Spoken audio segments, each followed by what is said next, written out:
Hey everyone, it's Prof again. We're gonna be talking about another Garou matchup this time around because I know I haven't overdone that and y'all love them so much. So that's what we're gonna be talking about. This video is gonna be a little more laid back than usual. This topic is kind of goofy because we're gonna be talking about Boros' top generals, Melzer, Garou and Glory Boss, and if Garou can handle them. Now, I know this topic already sounds kind of crazy to most of you guys, like 3 dragon level monsters versus this guy who struggles with demons? That's so easy! Dislike, unsubscribe. but before you go type that comment about how the Glory Boss stomps, allow me to explain, because I think this topic is a lot more interesting than you may think initially. People, especially in the One Punch Man community, tend to care more about what's said rather than the arguments explaining why. For example, if I said Darkshine beats Silverfang, I guarantee half of you would rule out any form of discussion and click off the video without hearing the reason. We'll start the discussion with like normal human, like soft little baby boy Hero Hunter Garou, and we'll progress to later versions until he's capable of soloing the entire trio. Also, whether you agree or disagree with this video, if you enjoy the content or you just like One Punch Man power scaling content, make sure you subscribe. I've got more fun ideas that I'm working on, like Saitama versus Superman and Garou versus the Akatsuki from Naruto. So if you're interested in that kind of stuff, make sure you subscribe, even if you disagree with the conclusion. If you just like the video, make sure you sub. Hey guys, the future prof interrupting past prof. Have you ever wanted to talk to legendary debater and fictional power scaler Professor Fiction? Well, join my fucking Discord in the description below. You should really join it. I'm trying to get this server to pop off to boost my ego, so join it if you want to talk to me about anything. All right, that's the end of the interruption. Now, let's move on with the actual video.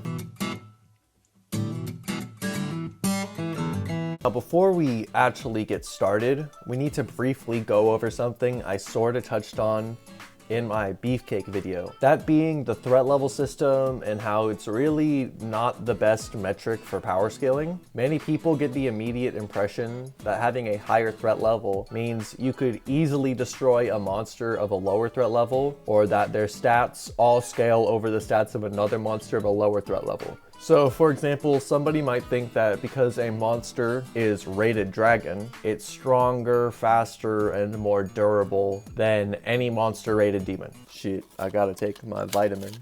In regards to the any dragon level monster would destroy any demon level monster, I want to provide an alternate interpretation. People seem to forget that these threat levels are more like classifications and not tiers of power. There's a massive range of hundreds, maybe like thousands of monsters who are only referred to as these levels based on their power. Well, not just their power, but like, you'll see what I mean. Kinda imagine it like this. So let's say there's a monster.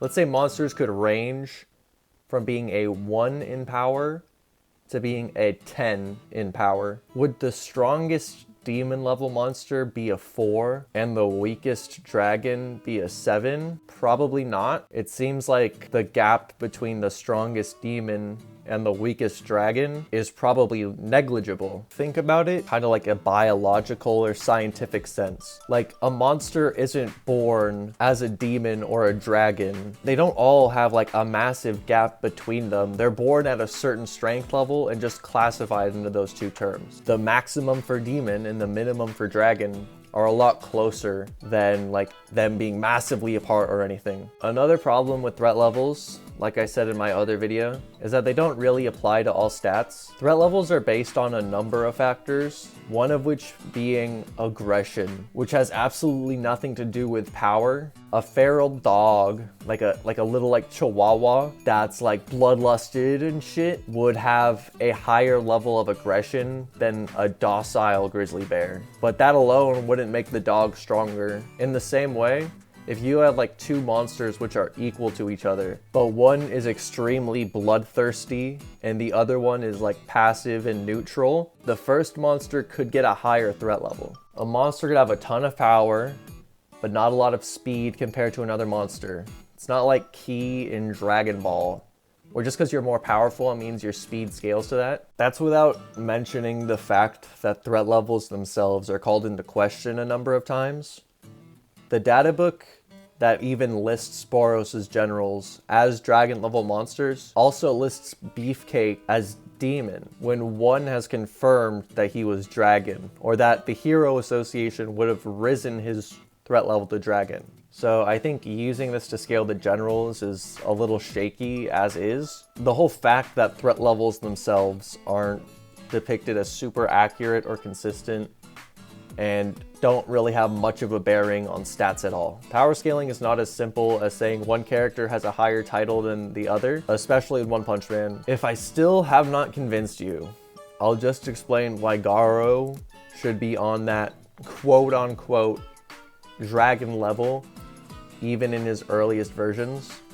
Now don't click off the video or rush to the comments until after you've heard my reasons. Garou has many comparisons to dragon level monsters, even in his earliest versions, thanks to his fights against countless heroes. The most clear-cut one is Garou's fight with Metal Bat, in which Garou is capable of damaging Metal Bat, even like slightly, and is blatantly shown to be much faster than Metal Bat. Some people seem to think that this is because of Garou's martial arts reading Metal Bat's linear moves. However, Garou just blatantly dodges Metal Bat's swings way after Metal Bat attacks, and Garou can even dodge a point-blank swing from Metal Bat while not expecting it until it's right in front of his face, which has absolutely nothing to do with like martial arts reading. That's blatantly his body moving faster than Metal Bat's swing. Metal Bat at this point is extremely pumped up and amped when fighting Senior Centipede, even stating he hasn't been this pumped up in a while. Then goes on to fight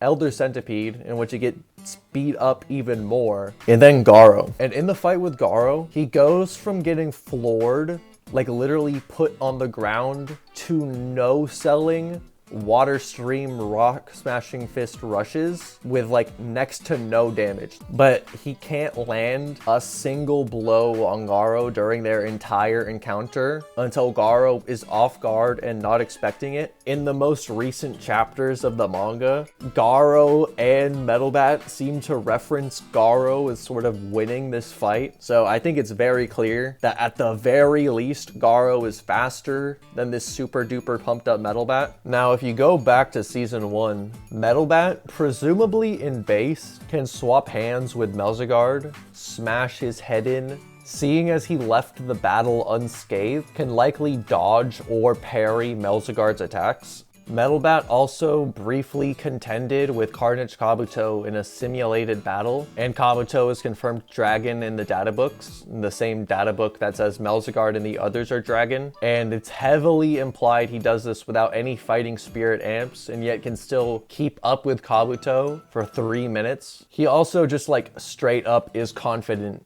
he can handle dragon level monsters, which one confirms as much. It's very consistent with the feats and like the narrative that Metal Bat is meant to be a dragon level opponent, even in his like weaker states. As obviously like in the newest chapter when he's stronger than ever, he's very clearly like dragon level, but I don't need to get into that. And the fact that Garou can blatantly outspeed and damage a character who is directly fought, kept up with, and scales to dragon level monsters in speed, even when he's extremely amped beyond normal, speaks volumes to Garou's speed. Garou can also blatantly deflect Metal Bat's Savage Tornado attack, an attack which, when deflected, could knock Metal Bat out briefly, which even Kabuto was only able to do after 3 minutes of combat against base Metal Bat. Even Metal Bat's standard swings could smash Melzar's heads and impress Silverfang.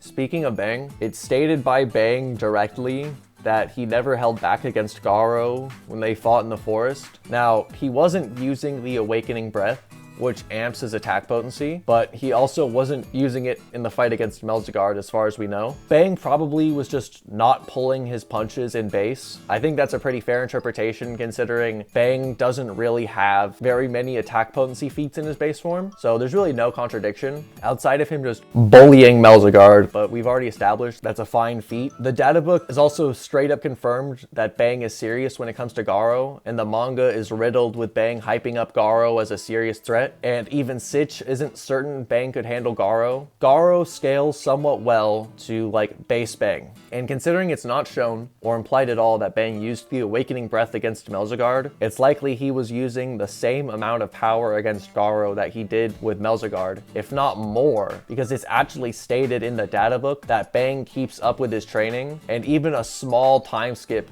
is implied between season 1 and season 2, because Saitama goes from like just becoming B class to entering the top 10 of B class, and yet Garou can still take direct hits from Bang numerous times, even when he's already half dead, and these blows could make Melzer spit up blood and blow holes in him. I'm not saying that like Garou is stronger than Bang. He was obviously going to die in that fight. I'm just saying that he did better than Melzer did, at least physically. Melzer does have regen, just like physically, Garou took those attacks better. Even the A-class hero, Smile Man, could react to attacks from Withered Sprout, a dragon level monster. Confirmed dragon level by like the little text box thingy. Yet weakened Garou could land kicks on him. Suwiryu, who sees Garou as a worthy opponent, could break Monster Bakuzan's toe even when he's like half dead. And Monster Bakuzan, my bad.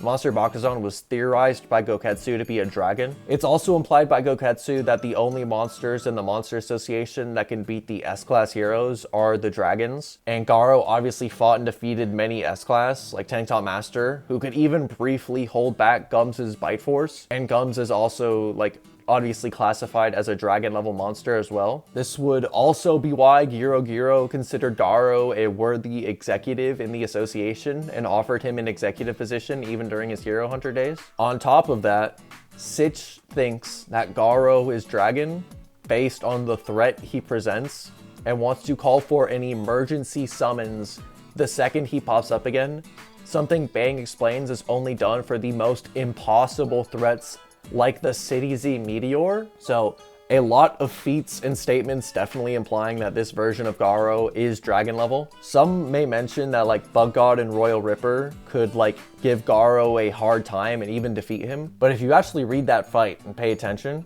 Garou was still confident he would win and only lost when he was caught off guard. Senior Centipede, it's actually stated during the fight with a Metal Bat, thought that for an S-Class hero, holding off 2 demon level monsters was an impressive feat when he fought Metal Bat, let alone Garou, who is faster than Metal Bat, much faster. It would speak more, if anything, to Royal Ripper and Bug God that Giro trusts them with fighting Garou, in that Garou even did as well as he did. Remember, like I said earlier, not all demon level monsters are the same level, and not all dragon levels are massively above all demon levels. Maybe if like Garou lost in a 1v1 match, you'd have some kind of argument, but Garou was confident he could win a 2v1 match and only lost when he was caught off guard. So I don't think that's very applicable, even if you said Royal Ripper and Bug God were like confined by their threat levels, which they're not. Like I said earlier, like threat levels are not indicative of like actual combat ability. I think it's very narratively implied and shown through direct feats and scaling that Garou, even early on, is meant to be in those dragon tiers of combat ability, specifically scaling to many people who have even faced Melzer. And with that in mind, I think we can have a more fair and rational conversation about Garou versus Boros generals.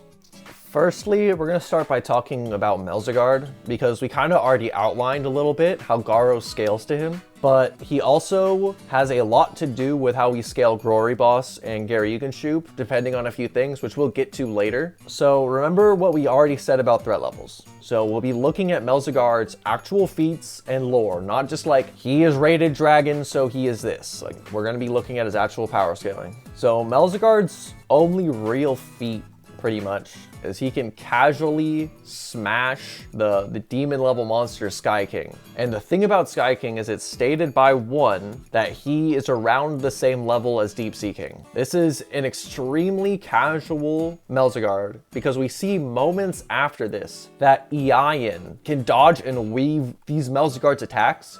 Yet then Melzer starts to try, and he immediately is fast enough to outspeed Ian and rip his arm off. Full power Melzer would be way above that. Some people like to say that Melzer fought off 4 S-class heroes at the same time, when in reality, they all just like destroyed him over and over again. Peri Prisoner could literally blow holes in him and hold down his tentacles, like physically overpowering him. The manga makes it very apparent that they had him outclassed physically the entire time. The only time he even lands an attack is on an out of shape, off guard, and mid-air back-turned Silver Fang, and Bang seems to take no damage. Melzer was only really holding off the heroes thanks to his regeneration. If he didn't have that, he literally would have been dead the first time Atomic Samurai attacked him, which allowed him to recover from like all of their attacks. So it's not very indicative of his like strength or speed. It's literally just his regeneration.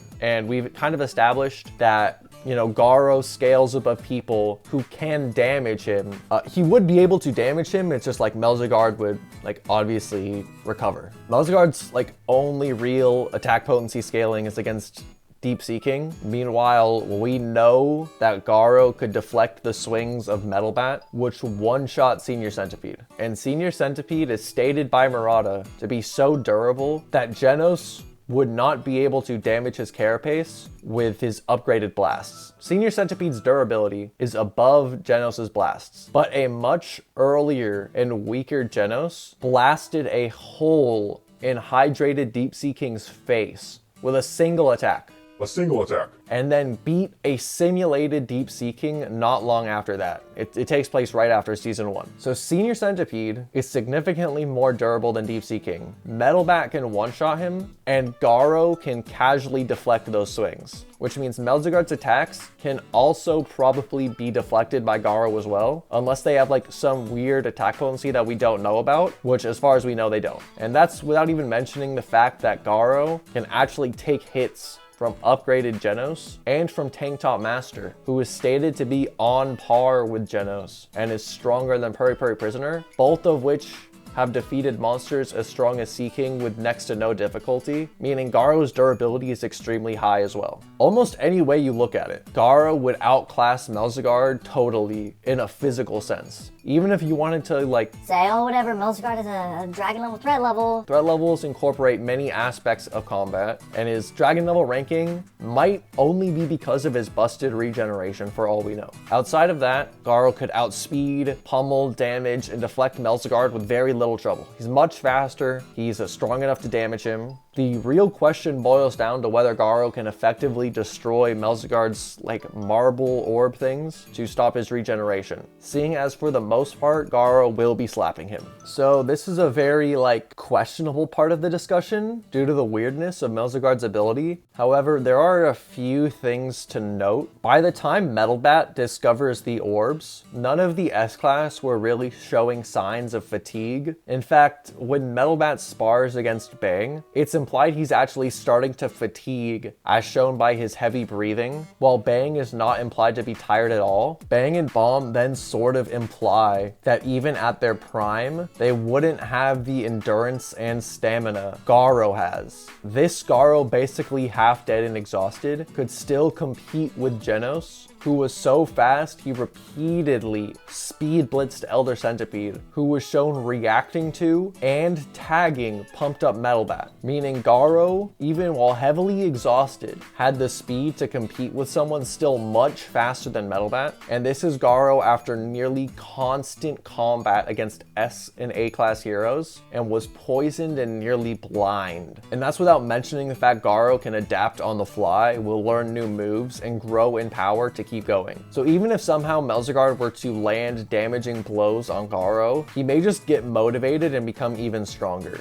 Then we need to consider Garou's own intelligence as someone who can just like quickly think of plans on the fly to exploit his opponent's weaknesses, outsmarting Death Gatling's entire group at the same time and using their abilities and flaws against them, using the terrain to his advantage, like when he like ripped those tree branches out of the ground, which I don't even know how Garou knew those roots were right beneath him. Maybe he has X-ray vision or something, who knows. Then consider that Silverfang thinks that even a wild animal would figure out Melzar's ability given enough time, let alone a combat genius like Garou, who was uniquely born with a natural fighting talent, as stated in the data book. I think it's very likely that Garou would be able to figure out Melzar's ability after seeing it enough times, which he no doubt would after repeatedly beating Melzer into a pulp. So Garou has the speed, the power, the defense, and the intellect to handle Melzer, or at least give him like a chance in a fight, even as Hero Hunter days. I think if anything, it's very likely that Garou would win against Melzer for the scaling reasons I already outlined. The narrative also seems to support this, since it kind of seems like Melzer was just meant to be a jobber to show off how strong the S-Class really are, which is why they destroyed him so effortlessly outside of his regeneration. Even his ability, it literally just like allows him to get the shit kicked out of him and then heal and get beat up again, which I don't know, it seems to me like it was just meant to hype up the S-Class, who are later then meant to be challenged and threatened by Garou. So what about Garou and Glory Boss? You know, the tentacle man and like big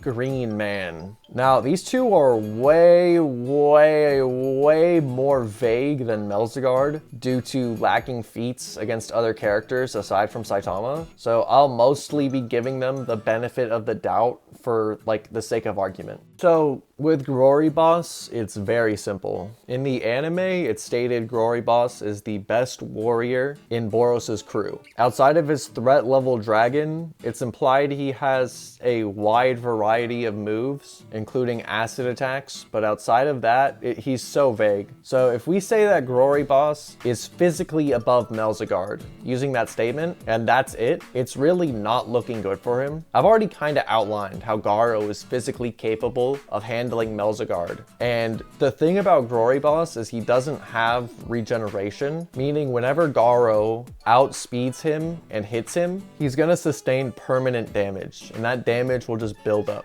He is implied, or it's actually stated outright, that he has acid attacks, but these are way too vague and unknown. We don't know how potent the acid is. We don't know how fast he can launch it. So like, for example, Genos and Deep Sea King are around the same level in speed. They can like swap hands with each other mostly evenly, but then Deep Sea King launches an acid attack, and Genos can run away from him after it's already been launched and get in front of it before it hits the little girl it was aiming for. So he's much faster than the acid, even though he and like Deep Sea King are around the same level. And even Deep Sea King is like, you could have easily dodged that, even though like they were around the same level in terms of speed. Also, in terms of like potency, there's a wide range with which like how strong the acid could be, because we know that like this acid from Deep Sea King didn't destroy Genos. Like Genos obviously had most of his body melted, but his entire body didn't like turn to mush. But someone like Vomit Fear Ugly can melt Darkshine's skin and muscles, which has way better durability feats than this Genos. Way better durability feats. So not all acid is on the same level. So how strong is Glory Boss's acid? We really don't even know. So I don't think it's applicable in an argument or in like a versus battle. Nothing even says he would be able to hit Garou with it anyway, due to the speed scaling we outlined earlier. So best case scenario for this fight would probably look something like Garou versus Metal Bat, only Glory Boss wouldn't be getting stronger and would just accumulate damage from Garou. Now, Garou is a bit more interesting, I think, and that depends on how you see a few statements. So in the Hero Encyclopedia, it's described that Garou is the right-hand man of Boros, and he seems to be the one giving out orders when Boros isn't around. Seeing as Boros is someone who cares a lot about strength, he may have made Garou his right hand because he was the strongest of his generals. Even after Glory Boss is defeated in one punch by Saitama, Garou is actually sort of confident and goes to intercept Saitama before he fights Boros. And Melzer thinks that with Garou help, he could easily handle the S-class heroes on the surface. And while Melzer was definitely underestimating the heroes, Garou would at least need to be relative to Melzer in order to like help him and combo with him and stuff. There are a few statements that Garou is the strongest telekinetic in the universe, but this is also blatantly contradicted by Murata, stating that Tatsumaki is superior to Garou indirectly. Him being the strongest Esper may just be his ability to ignore air friction, which Tatsumaki supposedly can't do, but it shouldn't have anything to do with power or anything. Now the question follows, could Garou handle an Esper who's just as strong or maybe stronger than Melzer in terms of like power? As we outlined, Garou should be significantly faster than the likes of Melzer, which is really where we cap for Garou doesn't really have any major speed or durability feats he could react to or tank attacks from Garou, much in the same way we said Garou could probably hurt Glory Boss. Perhaps Garou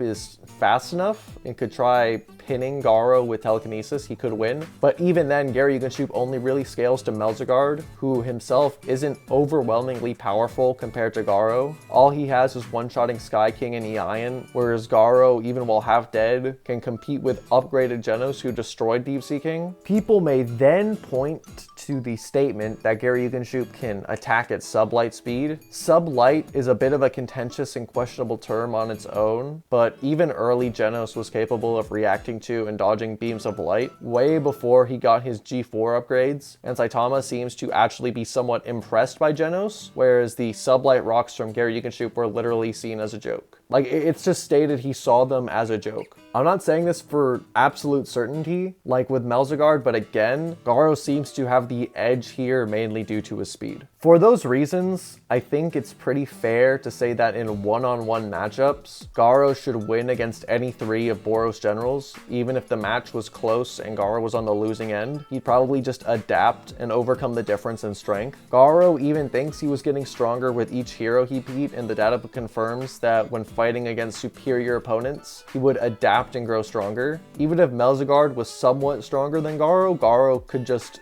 adapt beyond it, but I don't really think he needs it. And Garou almost actually seems to be a perfect matchup for Melzer. He's faster and extremely intelligent, and he could damage him and deflect all of his attacks. Garou's speed in general just seems to be too much for the generals. Like, his speed scaling is so much farther above them. But I think in a 3v1 match, it might not be the same. Garou would already find himself in a somewhat difficult match against Melzer, mainly due to regeneration. And then we could give the others the benefit of the doubt and say that Garou is relative to Melzer and Glory Boss is stronger than both of them. Unless you think Garou would just like completely blitz in one shot both Garou and Glory Boss. It's essentially Garou fighting three opponents not much weaker than he is, all with somewhat kind of good abilities like Acid and Telekinesis. And we know Garou can have trouble fighting against teamwork, such as when he fought Death Gatling, even when he was far stronger than all the heroes individually. And them using teamwork proved to be actually challenging at first. So I do think Hero Hunter Garou might lose to the trio if he fought them at the same time. So I'm gonna skip over Redhaired Garou and half-dead Forest Garou, but mainly Redhaired Garou because he's basically the same as Hero Hunter Garou. You can't really prove how much stronger he got, if at all. The one that fought Royal Ripper and Bug God, by the way. So we're actually gonna move on to half monster Garou after he returns from fighting Royal Ripper, because I don't think people understand how much stronger he is from before. So during the initial Royal Ripper fight, Garou kicks Royal Ripper in the chest, and it does like mostly no damage. And then Garou returns after healing from his injuries and punches Royal Ripper's head off before reducing his entire body to pieces with the Whirlwind Iron Cutting Fist. Now, legs are often cited as being anywhere from 2 to 6 times stronger than arms, depending on which study or how specifically you compare them. Garou, a genius martial artist, can probably like utilize his legs just as efficiently as he can with his arms, which means that this punch, which ripped Royal Ripper's head off, is likely 2 to 6 times stronger than what he could do before, like in terms of punching. And that's without mentioning the Whirlwind Fist, which ripped Royal Ripper apart and gives Garou even more range to help him with Melzer, because we saw that he could like rip apart chunks of earth that are like 3 meters or like that are much larger than Garou's own body. So it gives him a lot more range as well. And so offensively, he's much better, like 2 to 6 times stronger with better range when he was already like physically competing with these guys individually. But the main thing about this Garou is his extreme adaptability and durability. So Rover could vaporize both Super Mouse and Showerhead, who could tank the same attacks that destroyed Royal Ripper moments ago. And then Garou gets hit by this blast, which is way stronger than his Whirlwind Iron Cutting Fist attack, and he even claims that it could kill him. But then he remembers his past and gets a little motivated and is able to survive the attack and then tank even more of these blasts right after at point blank range, which means Garou can like adapt to attacks far stronger than his own even when he's in the middle of being hit by them and then survive them. Let alone Melzer, whose best feat is one-shotting a deep-seeking level opponent and not even hurting Silverfang. Bang was worried about facing Rover, and Fubuki even commented that he would have been vaporized if he was hit by these blasts from Rover, yet he took negligible damage from Melzer. Even Garou telekinesis is no longer even on the playing field, I think, seeing as Garou was able to adapt to and overcome the Garou puppet, and Esper with much better feats than Garou and is also confirmed to be dragon level. Garou even seems to think that a fight against Garou would leave her exhausted and it would use up a lot of her stamina before the heroes show up. So she thinks a fight against Garou would be like a high difficulty fight. So I think that if you agree that Hero Hunter Garou could defeat any one of the generals one-on-one, that by the time he fights Overgrown Rover, he can pretty confidently handle all 3 at the same time. He's just so much stronger than his Hero Hunter days and has much better durability and adaptability that I don't think they'd actually be able to land any lethal damage on him. Now, you may be thinking, Garou struggled against 3 demon level monsters. He'd get destroyed by 3 dragons. I see you scrolling to the comments. I see you scrolling there to say I missed this, but just hold on. Not only have I already explained that threat levels are not as simple as any dragon is stronger than any demon, like for real, I don't want to explain this again, but Garou pretty much destroyed these 3 at the same time. They only ever landed attacks on him when he was off guard, and even then did next to no damage. He casually deflected their combination attack with one hand and tanked any attack they actually landed on him. To say Garou struggled is really stretching it. I think he pretty much just destroyed them, and if anything, this just scales those demons to Garou rather than making Garou come off as weak. It's not an anti-feat for Garou, nor does it mean the generals would win. I think realistically, this Garou can very plausibly beat the generals. I'd even say it's likely. Even if you said that Hero Hunter Garou doesn't have the stamina to handle Melzer's regeneration, this Garou has the stamina to fight several demon level monsters, Overgrown Rover, and Garou, and Orochi before he's knocked out by a water stream barrage from the strongest monster on the planet, who Maraudie even states would destroy Boros generals with no chance of victory unless they had prep time. And if anything, Garou was getting stronger the entire time and would simply adapt to anything the generals even managed to hit him him with, assuming they even can due to the speed gap. And I think it's very likely that this version of Garou would just destroy the generals without too much difficulty at all. Like, they just can't damage him. Just for fun, just for like funsies, we're gonna talk about like Spiral Garou when he fought Darkshine. We're not gonna talk about Monster Garou when he fights Bang or whatever. I don't think I need to convince too many people on that. So we're gonna talk about Spiral Garou. So as a reminder, just for the gap we're talking about, that even while sleeping, Garou casually destroys Puri Puri Prisoner when he's stronger than ever, and Prisoner cannot even scratch him. By his own admission, Puri Puri Prisoner cannot scratch him. And I've said this before, but Prisoner could fight Melzer back in Season 1 and is even stronger now. This sleeping Garou then wakes up and is significantly stronger. He goes from getting destroyed to easily smashing suppressed Darkshine onto the ground. Darkshine then one-shots him. So Darkshine tackles Garou, and Garou cannot deflect it, which has never been done. Not by Tank Top Master, not even Metal Bat's Savage Tornado, which is much stronger than anything Metal Bat whipped out against Melzer. Not even that overpowered the deflection. This tackle from Darkshine is then implied to not even be his full power, as he later comments when he's using the Super Alloy Bazooka that he's going full power, and then Garou matches that with his own punch. This means that each punch Garou throws is stronger than dozens of swings from pumped up Metal Bat, and he would literally one-shot himself from the beginning of the fight. So if you thought that it was even competitive before, if you thought that Redhaired Garou, half monster Garou, was competitive against the generals, this Garou one-shots that Garou every time he punches. He's also faster than before, since Garou commented that he was getting faster against Orochi, and then Darkshine also comments he was getting faster in their battle. His martial arts have also progressed to the level that it was basically the most advanced form of martial arts in the series at this time, the Crossfang Dragon Slayer Fist. When Darkshine tries to punch Garou again, Garou can deflect it with just his thumb, which means Garou's ability with just this thumb, this big old fucking finger, exceeds his full power water stream powers like right before this fight, since he couldn't even deflect a non-full power Darkshine. Seeing as he has Darkshine tier attack potency, it also means Garou can create shockwaves with his punches that can literally pop Bug God like a water balloon. Each time Garou punches Melzer, he's going to explode, and his orbs may just shatter to the force of the shockwaves. Even if the generals were even remotely stronger than this Garou, he can adapt to attacks that shatter his ribcage and one-shot him as they're hitting him, and surpass them within the very same chapter. You gotta understand, I know I've said it like 3 times, but Melzer's best feat is one-shotting a monster just as strong as Deep Sea King, which Darkshine can replicate with a baby tap. Literally stated by Murata, he can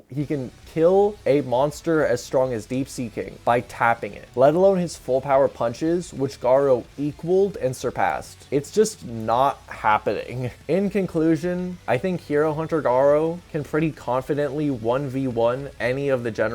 By the time he fights Rover, I think he should be able to solo the trio fairly easily, and Spiral Garou was just not even on the table. He destroys them all, no problem. I know it seems kind of wild. You wouldn't think that these early versions of Garou would be so powerful, but just looking at it from a more critical and objective lens, I think it's pretty apparent that Garou directly scales to these characters and above them. Metal Bat, Puri Puri Prisoner, and Silver Fang all paint a very clear picture for how Garou would compare to Melzer and the other generals.